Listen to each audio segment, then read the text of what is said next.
সুপ্রিয় দর্শক আসসালামু আলাইকুম। আজকের রেসিপিতে ইফতারে মাত্র 10 মিনিটে মজাদার কাঠি কাবাব শেয়ার করব। সারাদিন রোজা রাখার পর ইফতারে চাই আমরা ঝটপট কিছু তৈরি করতে, তাই মাত্র 10 মিনিটে এই কাবাবগুলো তৈরি করে নিতে পারেন। এই কাবাবগুলো দেখতে যেমন সুন্দর, তৈরি করাও খুবই সহজ। চলুন তাহলে এই মজাদার কাবাবের রেসিপি শুরু করা যাক। বিসমিল্লাহ। প্রথমে একটি মিক্সিং বলে নিয়ে নেব মুরগির মাংস 200 গ্রাম, সাথে দিয়ে দিব হাফ কাপ পেঁয়াজ কুচি, হাফ কাপ গাজর কুচি, 2 থেকে 3টি কাঁচামরিচ কুচি, 2 টেবিল চামচ পরিমাণ ধনিয়া পাতা কুচি। প্রথম উপকরণগুলো একসাথে মিশিয়ে নেব।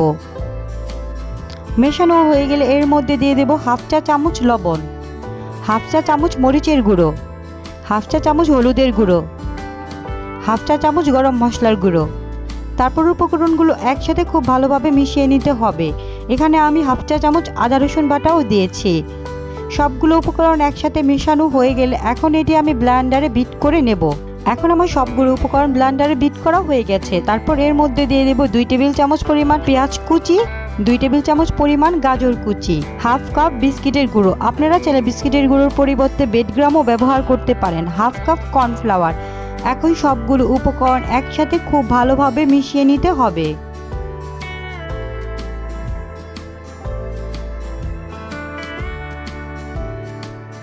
আস্তে আস্তে উপকরণগুলো একসাথে সবগুলো মাখিয়ে নিতে হবে। মাখিয়ে নেওয়া হয়ে গেলে তারপর এর মধ্যে থেকে অল্প একটু ডো নিয়ে এইভাবে হাতে সাহায্যে আমি গোল করে এর মধ্যে কাঠি দিয়ে এইভাবে কাবাবগুলো তৈরি করে নিতে হবে। আপনারা দেখে একটু বুঝে নিতে হবে কিভাবে এই কাবাবগুলো তৈরি করে নিয়েছি। একে একে আমি সবগুলো কাঠি কাবাব তৈরি করে নিয়েছি। এখন এগুলো ভাজতে চুলায় চলে যাব। চুলায় প্যানে আমি আগে থেকেই তেল গরম করে রেখেছি। এখন একে একে আমি কাবাবগুলো দিয়ে দিচ্ছি। 2 থেকে 3 মিনিট ভাজার পর আমি কাবাবগুলোকে উল্টে দিচ্ছি। উল্টে পাল্টে আমি 3 থেকে 4 মিনিট এই কাবাবগুলো ভেজে নেব। আপনারা ইফতারের আগে খুবই অল্প সময়ে ঝটপট এই কাবাবগুলো তৈরি করে নিতে পারেন। আশা করব আমার আজকের রেসিপি আপনাদের কাছে ভালো লেগেছে আর সহজও লেগেছে। রেসিপি ভালো লেগে থাকলে প্লিজ আমার চ্যানেলটি সাবস্ক্রাইব করে রাখবেন। এখন তেল ঝরিয়ে একে একে কাবাবগুলোকে উঠিয়ে নেব।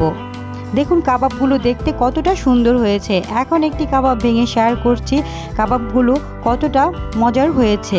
আজকে এই পর্যন্তই। সবাই ভালো থাকবেন। আল্লাহ হাফেজ।